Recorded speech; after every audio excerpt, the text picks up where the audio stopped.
যাতে রাসূল করিম সাল্লাল্লাহু আলাইহি ওয়াসাল্লামের সুন্নত তরিকা মোতাবেক হয়, সেই দিকে আমাদের নজর করা দরকার, চেষ্টা চালিয়ে যাওয়া দরকার।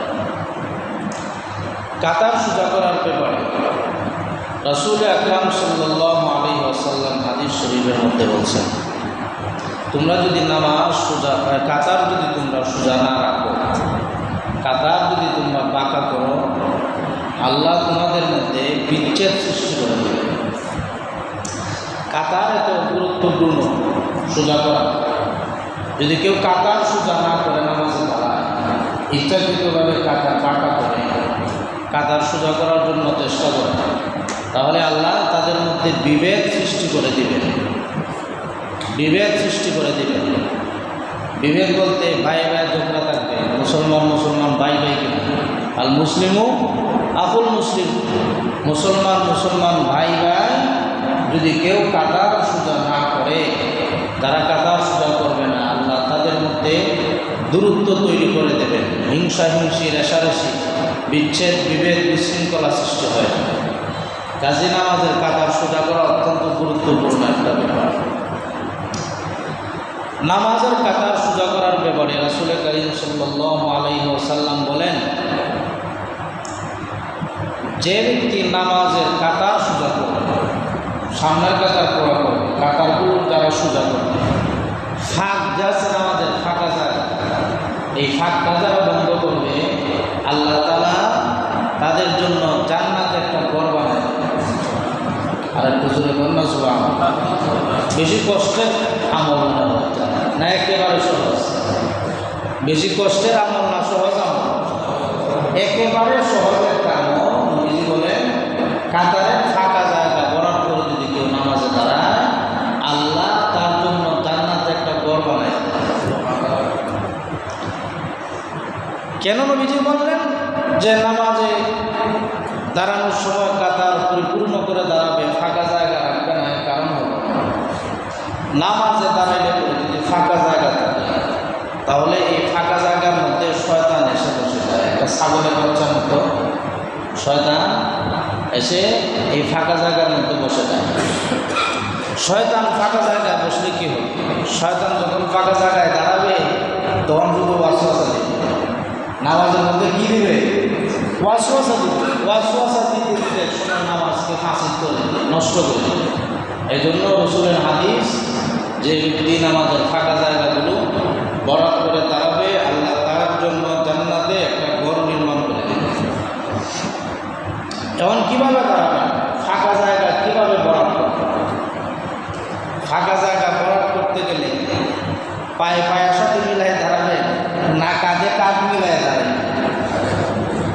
রাসূলুল্লাহর হাদিস, আবু দাউদ শরীফের হাদিস, যে তোমরা কাঁধে কাঁধ মিলাইয়া কাতার সোজা করা দাও।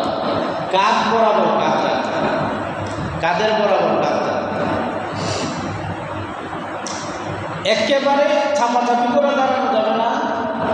আবার একটা ছাগল ঢুকে যায়, বিড়াল বাচ্চা ঢুকে যায়, এবং ফাঁক পেলেও কী করা যাবে না, দাঁড়ানো যাবে না। আমরা যদি নামাজের দুই পায়ের মাঝখানে সারাঙ্গুল ফাঁক রাখি, সর্বনিম্ন চাই না, এর বেশি মানুষের যদি মোটা থাকে বেশি, তাহলে তার আধা হাত লাগতে পারে, তার চাইতে একটু বেশি লাগতে পারে, কিন্তু সর্বনিম্ন ফাঁকা থাকবে কয় আঙ্গুল? কথা বলে না, সর্বনিম্ন 4 আঙ্গুল, এর নিচে আসা যাবে না। কেউ কেউ দেখা যায় এইভাবে দাঁড়ায়, এইভাবে দাঁড়ালে সর্বনিম্ন 4 আঙ্গুল। দেহ যদি মোটা থাকে, তার 4 আঙ্গুল হয় না, আর একটু বাড়াবে, তার দেহ অনুযায়ী তার পায়ের পাশটা কী করবে? বাড়াবে। এখন কেউ যদি বেটাও দেখা যায় পাটকাটির মতো ছিল, আর ফাঁস মেলাইয়া দেখতে সুন্দর লাগে না, বেশি লাগে। এক লেখক তার বইয়ের মধ্যে লেখছেন যে পায়ে পা মিলাইয়া, বুড়ালি বুড়ালি মিলাইয়া, কাঁধে কাঁধ মিলাইয়া দাঁড়ানো, অথচ পায়ে পা মিলাইয়া দাঁড়ানো এরকম কোনো হাদিস নেই। রাসূলুল্লাহ বলেছেন, তোমরা ফাঁকা জায়গা বরাদ করো, জান্নাতে ঘর বানায় দেওয়া। আর ওই ব্যক্তি কী করলো? কিতাবের মধ্যে লিখে গেছে, পায়ে পা মিলাইয়া দাঁড়ায় না, রাসূলুল্লাহ জান্নাতে ঘর বানায় দিবে। এখন পায়ে পা মিলাইতে গেলে দেখা যায় সোজা মিলাইতে হয়, এক সুতায় টান দিলে সুতার মাথা আসে কিনা? পায়ে যখন আপনি পা মিলাইয়া দাঁড়াতে যাইবেন তখন সকালে রাখে না। আর যখন আপনি আপনার বডি ল্যাঙ্গুয়েজ ঠিক রেখে আপনি দাঁড়াইবেন সকালে রাখবে না, আর আপনার কাতারও বাঁকা হবে না। মূল কথা হচ্ছে কাতার সোজা করা। মূল কথা কি? কাতার সোজা। রাসূল আকরাম সাল্লাল্লাহু আলাইহি ওয়াসাল্লাম বলেন, সাওউ সুফুফাকুম ফাইন্না তাসওয়াতাস সাফফি মিন তামামিস সালাহ। তোমরা কাতারগুলো সোজা করে রাখবে। কেননা কাতারগুলো সোজা করে রাখবে, কেননা কাতার সোজা হলো নামাজ পরিপূর্ণতার অংশ। সুবহানাল্লাহ। কাতার সোজা করা এটা নামাজ পরিপূর্ণতার একটা অংশ। মসজিদে আসলে তো কাতারের দাগ দেওয়া থাকে যায়, কাতার সহজে সোজা হয়ে যায়। কিন্তু যখন মানুষ মাহফিলে যায়, ওয়াজে যায়, সাদা সাদা প্যান্ডালে থাকে, ময়দানে থাকে, তখন দেখা যায় একজনে হয় সামনে যাও, একজনে হয় পেছনে যাও, একজনে হয় যে জায়গায় বাঁকা হয়ে আছে এটা সোজা করো। নিচে যে জায়গার থেকে সরতে হবে সোজা হওয়ার জন্য এটা নির্দেশ করে না, বরং আরেকজনকে শুধু নির্দেশ করে এই সামনে যান পিছনে যান, এই কথা করতে দেখা যায় না, আমার শুরু হয়ে যায়। কাতার সোজা করার ব্যাপারে রাসূল কত কঠোর একটা কথা বলছে। নবীজি বলেন, আকিমুস সুফুফা ফাইন্নী আরাকুম খালফা যহরি। তোমরা কাতার সোজা করে নেবে। তোমরা পিছনে কি করো আমি সামনে যেভাবে দেখি, তোমরা পিছনে কি করতেছো আমি পিছন দেখতে করি। সুবহানাল্লাহ। এটা বানানো কথা না, এটা হাদিস, বুখারী শরীফের হাদিস। যে তোমরা কাতার সোজা করে নেবে, তোমরা পিছনে কি করো আমি পিছন থেকে দেখি। কাতার সোজা করা তোমরা করতে পারো। এখন কাতার সোজা করতে গেলে আমরা ফ্যান কোথায় আছে এটাকে তালাশ করি। কোন জায়গায় ফ্যানের বাতাস ভালো, কোন জায়গায় ফ্যান বন্ধ, এটা আমরা আগে তালাশ করি। মাহফিলে গেলে কোন জায়গায় দাঁড়াইলে পরে বক্তাকে সরাসরি দেখা যায়, ওই জায়গায় দাঁড়াইয়া ওই জায়গা ঠিক রেখে সে কাতার সোজা করে। জায়গা ঠিক রেখে কাতার সোজা করে। একজন বলে ভাই সামনে যান, হে বেটায় টেনলে সব মানুষ সামনে পাঠা দিতেছে, তো নিজে সামনে যাইতে রাজি, নিজে সামনে যায় না, কারণ বক্তারে দেখতে বলি এ কারণে আগেই টাকা কালেক্ট করে রাখছে। ফ্যানের বাতাস যে জায়গায় আছে ওই জায়গায় মুসল্লি দাঁড়ান, যত মানুষ আসে সবাইকে সামনে পাঠায়, নিজে আর সামনে যায় না। নবীজি হাদিস শরীফে বলেন, আগে সামনের কাতার পুরা করো। সামনের কাতার পুরা করে স্টেপ বাই স্টেপ তোমরা পিছনের দিকে যাবে। এর আরেকটা নিয়ম হচ্ছে, আগে তো ইমাম সাহেব দাঁড়াবেন। ইমাম সাহেব যদি একজন মুক্তাদি নিয়ে দাঁড়ায়, তাহলে একজন মুক্তাদি কোন জায়গায় দাঁড়াবে? একজন মুক্তাদি যদি ইমাম সাহেবের সাথে থাকেন, তবে তিনি ইমাম সাহেবের ডান দিকে সামান্য পেছনে দাঁড়াবেন অথবা সমানে দাঁড়াবেন। দুইজন মুক্তাদি যদি থাকে, তাহলে নিয়ম হচ্ছে পরবর্তীতে যিনি আসবেন ইমাম সাহেবের সাথে যিনি দাঁড়াইছেন ওনাকে টান দিয়া পিছনে নিয়ে নেন, অথবা উনি যদি অনুভব করেন পিছনে একজন এসে দাঁড়াইছে, উনি স্বেচ্ছায় পেছনের কাতারে চলে যাবেন, ইমামকে সামনে দিয়ে দেবেন। দুইজন ইমাম সাহেব যদি দুইজন মুক্তাদি নিয়ে দাঁড়ায় আর ইমাম সাহেবের ডানে বামে দাঁড়ায়, তাহলে মাকরুহের তামসিকি হয়ে যাবে, নামাজ মাকরুহ হয়ে যাবে। আর যদি দুইয়ের অধিক মুক্তাদি নিয়ে ইমাম সাহেব পাশাপাশি দাঁড়ায় যায় ডানে বামে, তাহলে মাকরুহের তাহরিমি হয়ে যায়, না হলে সাফ পাওয়া যাবে না। কাজেই যদি সামনে একজন দাঁড়ায় ইমামের সাথে আর পেছনে একজন মুক্তাদি আরেকজন চলে আসে, উনি অনুভব করলে বুঝতে পারলে উনি স্বেচ্ছায় পেছনের কাতারে চলে যাবেন, ইমামকে আলাদা সামনে রাখবেন। উনি যদি টের না পায়, তাহলে পরবর্তীতে যিনি আসবেন উনি সামনের কাতার ইমামের সাথে যিনি আছেন ওনাকে টান দিয়া পিছনে নিয়ে নেবেন। অথবা যদি এমন জায়গা হয় যে তারা পিছনে যেতে পারবে না, পেছনে যাওয়ার সুযোগ নাই, জায়গা কমপ্লিট হয়ে গেছে, তাহলে ইমাম সাহেব নিজেই আগে চলে যাবে, ইমাম সাহেব কী করবেন? নিজেই আগে চলে যাবেন, পেছনে দুইজন মুক্তাদি রাখবেন। এখন মুক্তাদি যদি এমন হয় যে কিছু বুঝে না, তার শার্টে টান দিলে তুমি কিছুতে টানো গেলে তো নমাজও যদি কেউ মারতে তার নামাজ হইব না, যদি ভাঙবো না নামাজও দাঁড়াইয়া পেছনের খাতা এটা ঠিক করার জন্য উনি সামনের মুখটার দিকে পেছনে টান দিয়েছেন। উনি বলে তুমি নামাজের মধ্যেই দেখতে পারো, অথবা নামাজে দাঁড়াইয়া খালি তাহলে হে ভিসিটা টানে ভিসে দেওয়ার লাগে, হে খালি গুতা আমি ভিসে দিতাম না, আমি সাথে দিতাম, তাহলে নামাজ হইতো না। এ কারণে এটাও মশলা হচ্ছে, যদি এমন নির্বুধ হয় যে টান দিলে হে আরও রাগ করে, তাহলে তারা টান না দিয়ে একা একাই পিছনে কী করবে? দাঁড়াইয়া যাবে। তবু তাকে টান দেবে। কাকে টান দেবে? ওই ডান দিকের জন্য বাম দিকের জন্য একেবারে ইমামের পিছনে যিনি থাকবেন সর্বশেষ কাতারে, ইমামের বরাবর পিছনের সর্বশেষ কাতারে যিনি থাকবেন, ওনাকে টান দিয়া মিডিলে দাঁড় করাইবে। ওনাকে টান দিয়া কী করবে? মিডিলে দাঁড় করাইবে। এখন যদি ডান দিক থেকে দূর ঘুমাইবে আরেক কাতার বাঁধে, মাঝখান তো খালি।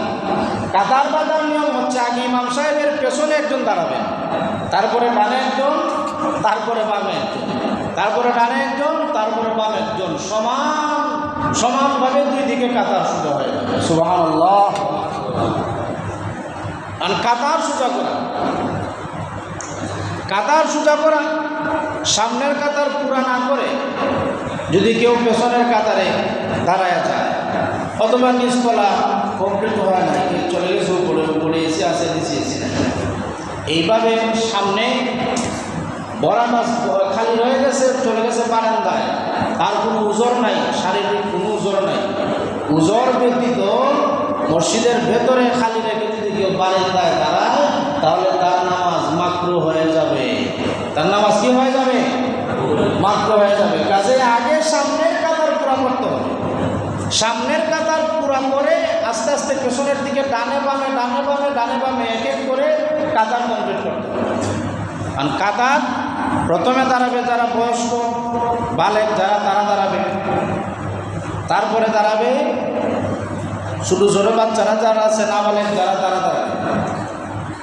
নাবালেকের পরে যারা দাঁড়াবে, যদি এমন মসজিদ হয় যে জামাতে নামাজ পড়া যায় নারী পুরুষ একসাথে, তাহলে প্রথমে তো দাঁড়াবে পুরুষ যারা আছে প্রাপ্তবয়স্ক, তারা দাঁড়াবে। তাদের ডানে বামে না, বরং পেছনে দাঁড়াবে নাবালেক ছেলে দাঁড়াবে। এই নাবালেক ছেলে দাঁড়ানোর পরে ডানে বামে দাঁড়াবে না, তার পিছনের কাতারে দাঁড়াবে নাবালেক মেয়ে। তার পিছনের কাতারে নাবালেক ছোটো ছোটো মেয়েরা যারা আছে তারা দাঁড়াবে। এর পেছনে দাঁড়াবে গিয়া প্রাপ্তবয়স্ক মহিলা যারা, তারা সর্বশেষ কাতারে দাঁড়াবে। তারা কোথায় দাঁড়াবে? সর্বশেষ কাতারে। যদি পৃথিবীর কোথাও মসজিদ থাকে যে নারী পুরুষ একসাথে নামাজ পড়ে, তাহলে এইটা হচ্ছে নিয়ম। অথবা অনেক সময় খতমে তারাবি বাসায় বাসায় মানুষ পড়ে না, খতমে তারাবি পড়লে এই নিয়মে তারা কাতারবদ্ধ হতে হবে। আবেগে সামনে কাতারে আসলে চলবে না। সামনের কাতারে যারা আসে, আল্লাহ তাআলা তার মর্যাদা বাড়ায় দেয়। সুবহানাল্লাহ বলেন। যারা কাতার পরিপূর্ণ করার জন্য সামনের দিকে আগায় আসে, আল্লাহ তার মর্যাদাকে বাড়ায় দেয়। এখন আল্লাহর কাছে মর্যাদা বেশি পাওয়ার জন্য বেয়াদব হওয়া লাগবে নাকি? কথা বলেন, বেয়াদব হওয়া লাগবে? একটা হচ্ছে আদব, একটা ফজিলত। বেয়াদব কীভাবে? সামনের কাতারে ছাত্র দাঁড়ায় আছে, পেছনের কাতারে উস্তাদ। কারণ ছাত্রর জন্য আদব হচ্ছে সে কী করবে? আদব দেখায়া তার উস্তাদকে সামনে দিয়ে দেবে। সে সামনে জায়গা দখল করছিল, জায়গা নিছিল নামাজের ফজিলত পাওয়ার জন্য, কিন্তু বড়দের সাথে আদব দেখানো, এটাও রাসূলুল্লাহর হাদিস যে বড়দেরকে আদব দেখাতে জানে না সে আমার উম্মত না। কাজে যদি ছোটরা বড়দেরকে সম্মান করে সামনে দিয়া দেয়, আমি আশা করি আল্লাহ তাআলা তাকে সওয়াব থেকে বঞ্চিত করবেন না, আরো ডাবল সওয়াব পাবে। একটা বড়দের সাথে সম্মান প্রদর্শন করার যে একটা সওয়াব, সেটা অবশ্যই পেয়ে যাবে। কাজে সামনের কাতার আগে পুরা করা, তারপর পেছনের কাতার এইভাবে ভরাট করে করে যাওয়া, মাঝখানে ফাঁকা রেখে যারা পেছনে দাঁড়াবে বা উপরে দাঁড়াবে তাদের নামাজ মাকরুহ হয়ে যাবে।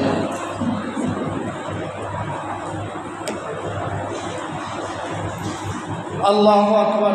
এখন সামনে যারা বসে, অনেক সময় দেখা যায় কাতার বলতে হয় মানুষ বসে আছে, সামনের জায়গা নাই, কিন্তু মানুষের গাড় ডিঙ্গাইয়া, মানুষের গাড়ে পাড়া দিয়া সামনে এসে জায়গা বসার জন্য সামনে যারা আসে, এটা রাসূলুল্লাহ হাদিসের মধ্যে নিষেধ করেছে। এইভাবে মানুষকে ডিঙ্গাইয়া সামনে আসা যাবে না। যেখানে জায়গা পাবেন সেখানে বসে যাবেন, যেখানে জায়গা পাবেন সেখানে পেছনে বসে যাবে।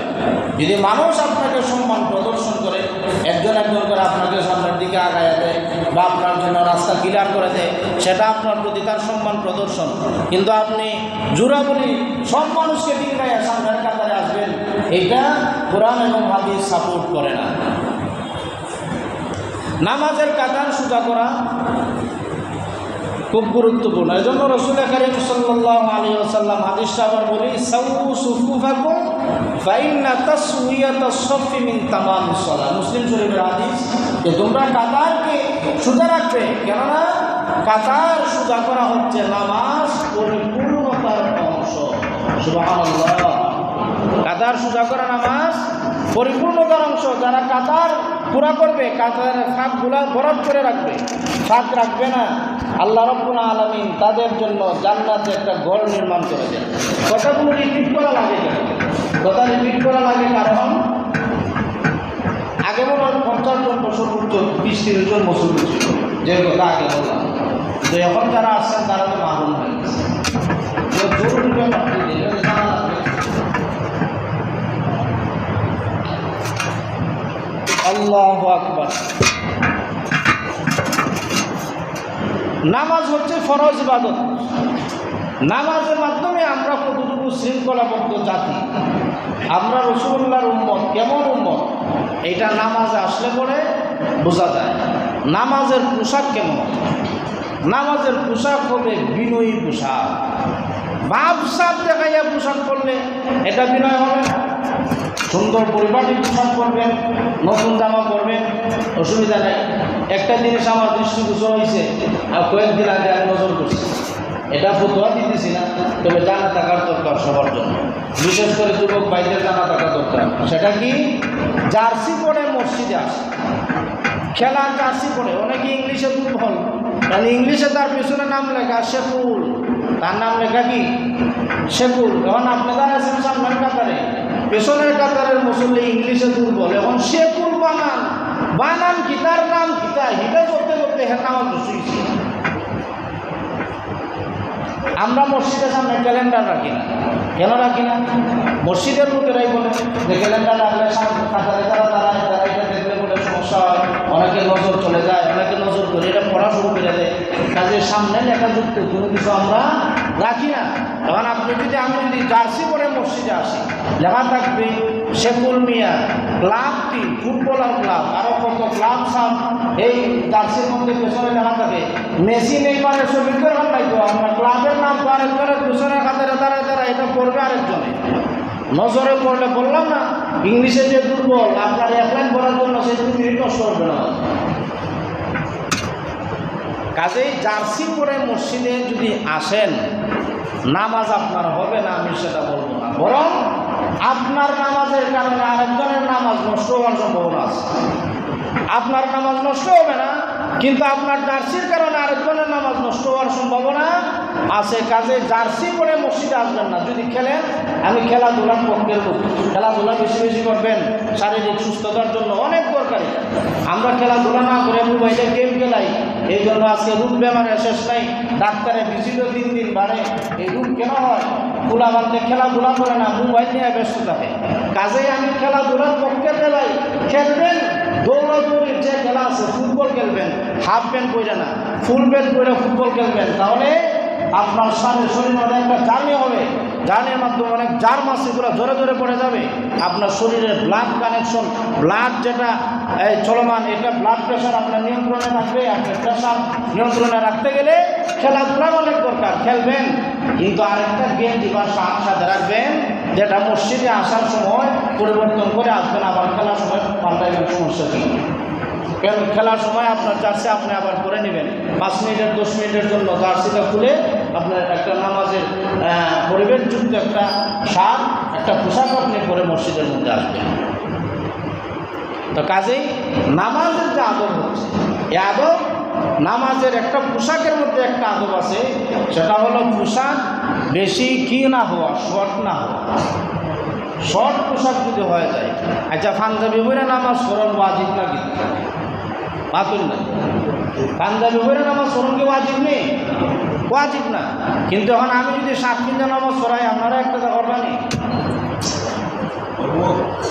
এটা আমরা মুখে বলে দিচ্ছি, আপনি একজনে মানবা, আরো 10 জনকে, আরো 10 জনকে বলবো ইমাম সাহেব এটা কিতা শুরু করছে, আগে আসছি তুমি 7 দিন থেকে দাও, গুন্ড হয়ে গেছে, হাজিরা বেড়া নিচে আমরা দিতে পারতাম না। এটা আপনার মন মানসিকতা বড়, আপনার মান্য নিচ্ছেন, লাল ভাই মান্য নিবা, যাদের মন মানসিকতা বড় আছে তারা মান্য নিবা। মানে 7 দিন নামাজ হয়, ইমামতি হয়, বিশ্বের অনেক জায়গা করে, করেনি না করে না, মাপেন না তো করেনি।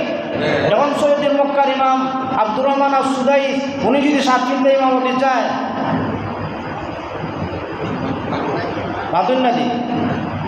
কাজে পোশাকটা হচ্ছে নামাজের জন্য একটা স্বচ্ছ পোশাক দরকার।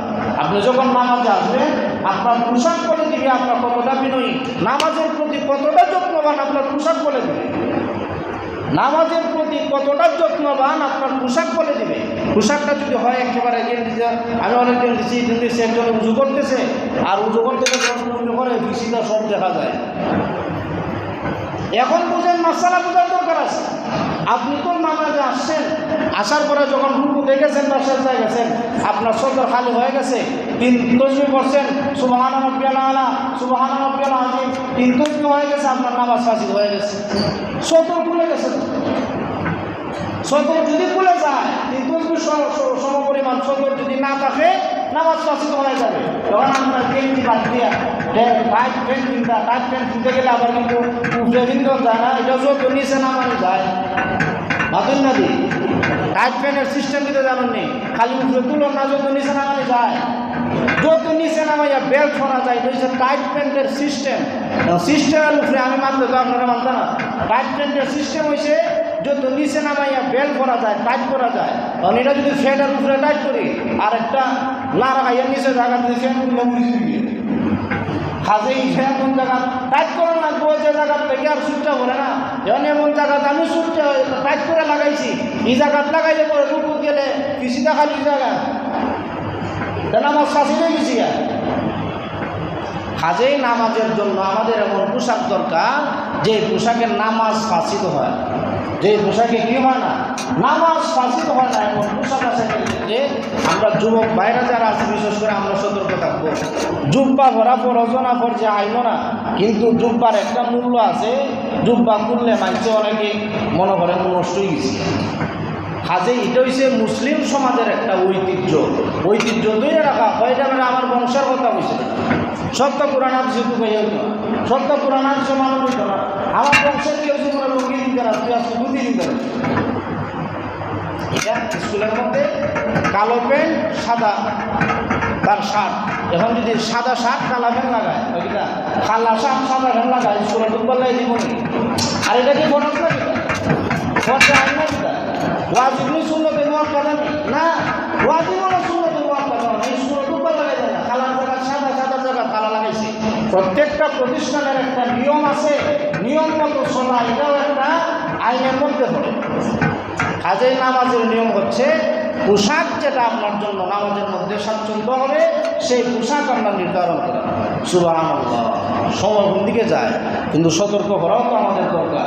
এই জন্য আসুন আমরা সবাই নামাজের কাতার সোজা করার ক্ষেত্রে আমরা সবাই সতর্ক থাকি।